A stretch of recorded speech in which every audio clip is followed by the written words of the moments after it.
Chapter 1. $1.87. $1.87. That was all Della had.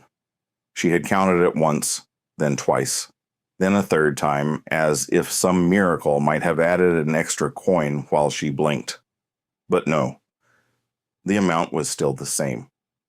$1.87. The way she had collected it over the past few months wasn't grand. A saved penny here, a careful choice in the butcher's shop there, and small sacrifices most people wouldn't even notice. But she noticed. Every single cent had been a small act of quiet hope. Now Christmas was just a breath away, and the man she loved more than anything in the world, her Jim, would wake tomorrow to a giftless morning. The thought was too much. Della let herself fall onto their worn bed and buried her face in the pillow. The tears came slowly at first, then quickly, all in one rush, like a storm that had been building quietly all day. She didn't cry loudly. She never did. But her heart was loud inside her, the kind of aching that didn't need to be spoken to be understood. Around her, their tiny apartment sat still and silent, holding the weight of their shared struggle. It wasn't much. $8 a week paid for the furnished room. Just a few worn pieces of furniture, a narrow mirror wedged between the two windows, and a small mailbox downstairs that was too tiny to fit anything meaningful. It was all they had. But it had always been enough. Until now. Outside, the world was moving fast. People rushing with last-minute shopping, laughter in the air, and store windows glowing with warmth and color. But in their room, there was only quiet and the sound of Della's slow breathing as she wiped the tears from her cheeks. She sat up, brushing her hands over her skirt, trying to steady herself.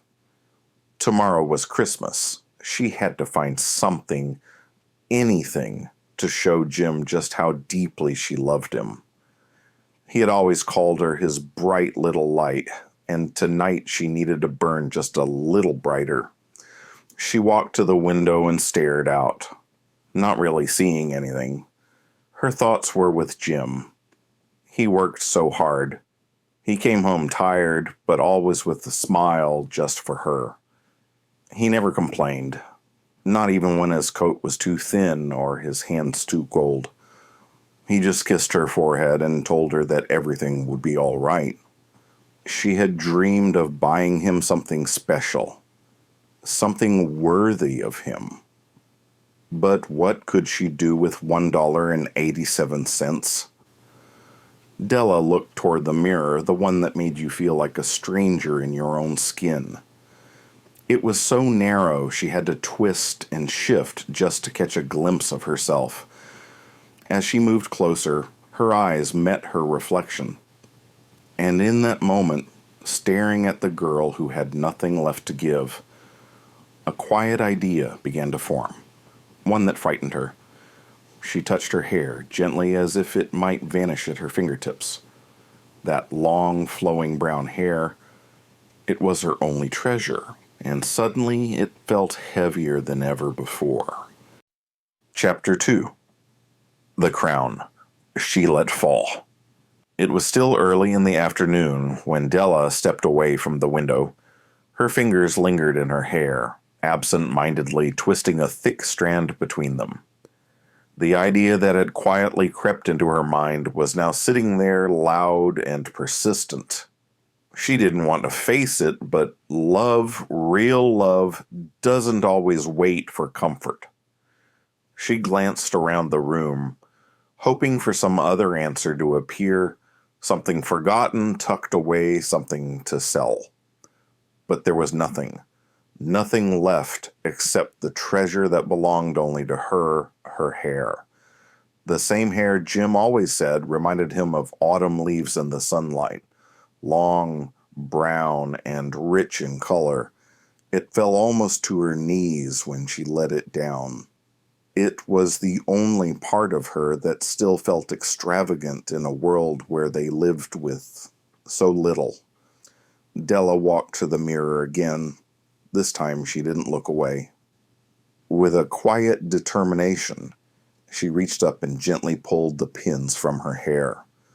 One by one, they slipped out, and then her hair tumbled down like a soft waterfall.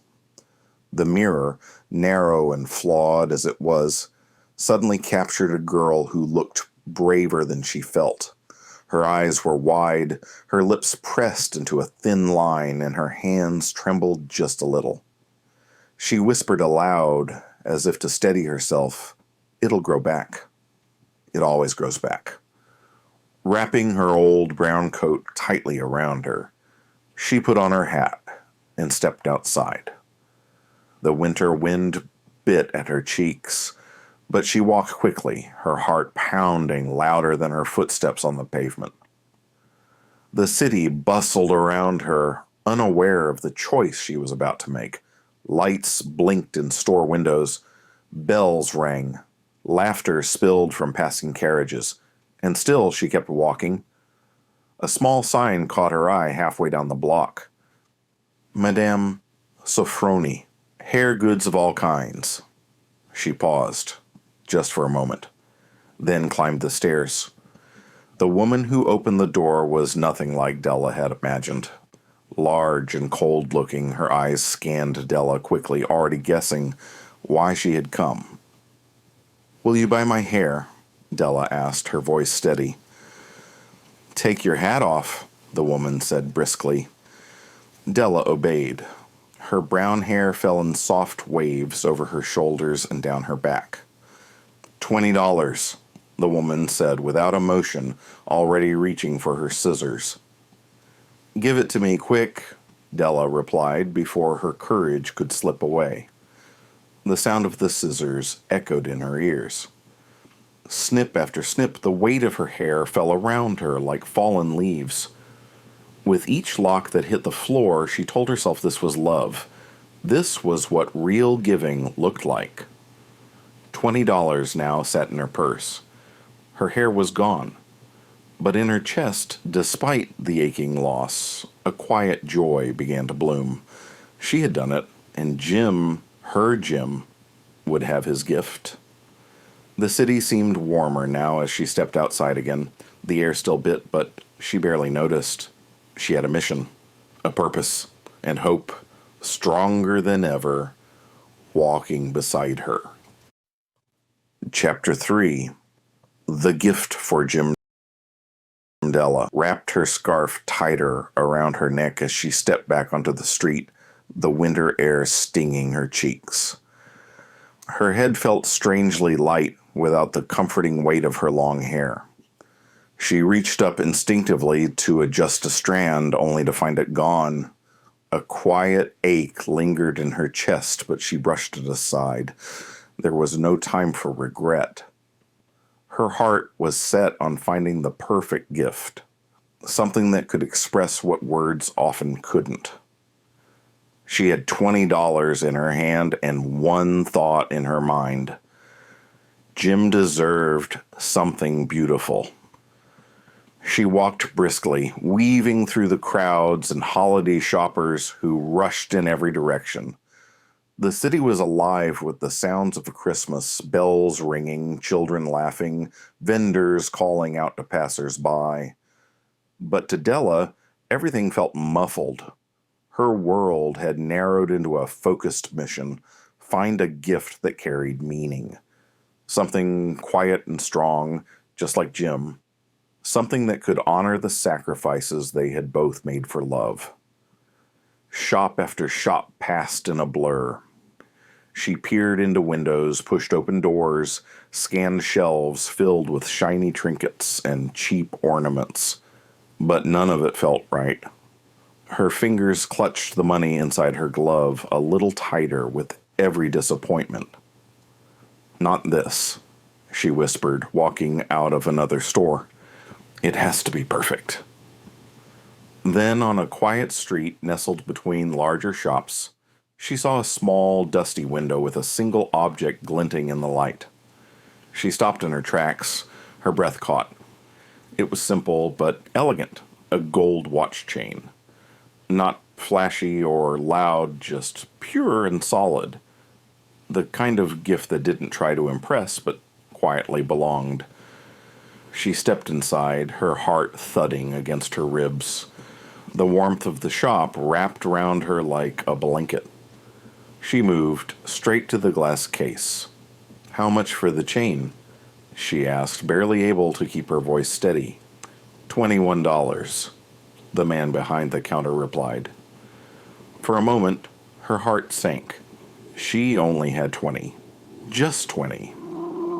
But then she reached for her coin purse. She pulled out the single dollar and added the 87 cents she had left.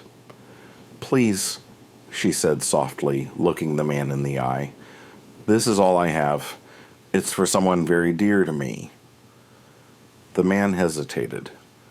Then, with a small smile and no more words, he gently wrapped the chain in brown paper and handed it to her. Della held it like it was made of glass. As she stepped back into the cold, the chain pressed warm against her chest inside her coat. A rush of emotions filled her, relief, joy, even nervousness. She had found it, not just any gift. The gift. The one thing that could sit beside Jim's treasured watch without shame. The city lights shimmered as she hurried home, her steps faster now, her heart lighter despite the cold air biting at her ears. Her short hair blew in little wisps around her face, and she no longer minded. She imagined Jim's eyes when he opened the box. She imagined his quiet smile, the way his fingers would run along the chain, the way he'd say her name. She didn't care how she looked. She didn't care that her hands were cold or that she now had not a single cent to her name. She had something better. She had a gift that meant something and the love that inspired it. Jim would be home soon, and her part of the story was ready. Chapter 4. The Return and Revelation. The clock on the wall ticked louder with every passing second, as if it too was anxious for Jim's return. Della stood near the door, holding the small wrapped box in her trembling hands. She had placed dinner on the table, lit a single candle, and checked her reflection at least a dozen times in the narrow mirror. Each time she saw a stranger, her short hair curling slightly at the ends, her face paler than usual, her eyes wide with hope and fear. She had practiced her smile, reminded herself that love didn't depend on appearances, and whispered little prayers under her breath. "Please let him understand. Please let him still see me." Outside, footsteps echoed in the hallway. Della's heart leapt. She recognized the sound, his calm, measured steps. The doorknob turned slowly, and then Jim stepped inside. He looked tired. His coat was thin against the cold, his hands bare and red from the wind. But it wasn't the weather that unsettled Della. It was the look in his eyes. He stared at her, silent and still, as if the world had shifted in his absence. "Jim," she said gently, her voice barely above a whisper. "Don't look at me like that. I know. I look different." He didn't answer. His eyes traced the soft curls framing her face, the missing waterfall of brown hair that had once reached her knees. But he wasn't angry. He wasn't even shocked.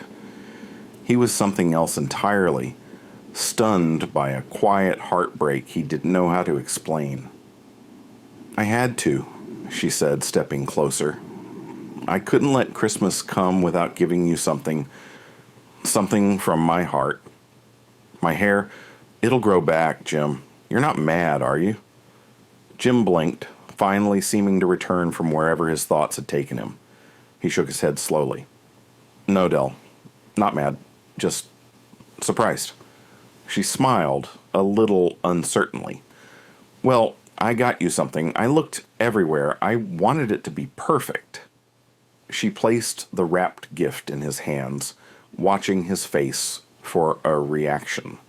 He didn't open it right away. Instead, he reached into his coat pocket and pulled out a small package of his own, setting it on the table. "Open mine first," he said quietly. Della untied the paper with careful fingers, and then she gasped. Nestled inside were the combs, the very ones she had admired in the shop window for months. Ornate, beautiful combs lined with jewels, crafted to hold and adorn her long, flowing hair.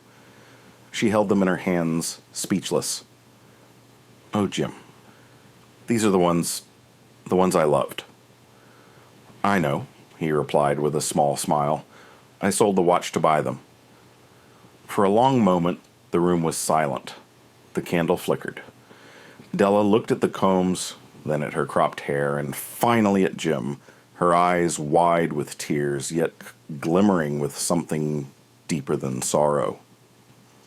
"Your watch," she said softly. He nodded.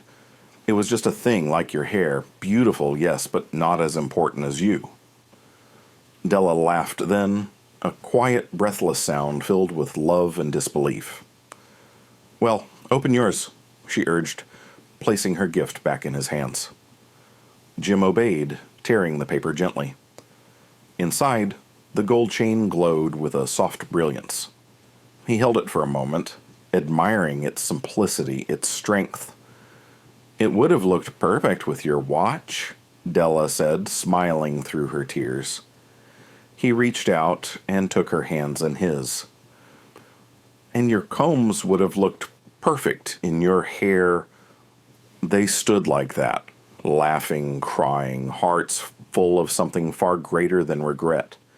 They had both given up what they treasured most, not knowing the other had done the same. In that silent exchange, they discovered something rare and unshakable. They were poor in things, yes, but rich, so impossibly rich, in love. Chapter 5. The Madge's Wisdom. That night, after the laughter faded and the candle's flame danced its final glow, Jim and Della sat side by side in quiet reflection. The combs lay gently in Della's lap, still shimmering under the soft light, untouched. The gold watch chain rested on the table between them, bright, beautiful, and without a watch to hold. It should have felt like a loss, but it didn't. Instead, the silence in the room was filled with something rare, something deeper than words, more valuable than gifts. They looked at each other and saw beyond appearances, beyond things, into the very heart of what love truly meant. "Funny, isn't it?" Jim murmured, smiling gently. "The combs, the chain, both perfect, both useless now." Della leaned her head on his shoulder, her short curls brushing against his cheek. "Not useless," she whispered. "They're reminders of how far we'd go for each other, of what we gave up without hesitation." He nodded slowly. "We wanted to make each other happy. That's what matters." And it was true. In their simple, selfless acts, they had unknowingly mirrored something much greater, something ancient and timeless. They had given all they had, not out of duty, but out of love. Not to impress, but to honor. And that made them richer than anyone could see. In another time, long ago, 3 wise men, the Magi, had journeyed across great distances to offer gifts to a newborn king: gold, frankincense, and myrrh. Their gifts were valuable, yes, but their meaning went far beyond what could be held in the hand. It was the giving that mattered, the spirit behind it, the heart that offered it. And so, in a small furnished apartment where the rent was $8 a week, a modern kind of magi lived. A young couple, poor in money, rich in love. Their offerings were simple: a lock of hair, a treasured watch. But their meaning was immeasurable. They had given the very best of themselves, without expecting anything in return. Jim looked down at Della, still holding her close. "We're quite a pair, aren't we?" "The silliest and wisest," she replied, smiling softly, "just like the Magi." And maybe that was the point all along. Not the gifts, but the giving. Not what was wrapped in paper, but what was wrapped in sacrifice and devotion. For in the giving they found the truest kind of wealth. That night, as they turned off the light and the apartment fell quiet, the world outside remained unchanged. Cold, bustling, unaware. But inside that small room, love had quietly written its most enduring truth. When you give with your heart, no gift is ever wasted.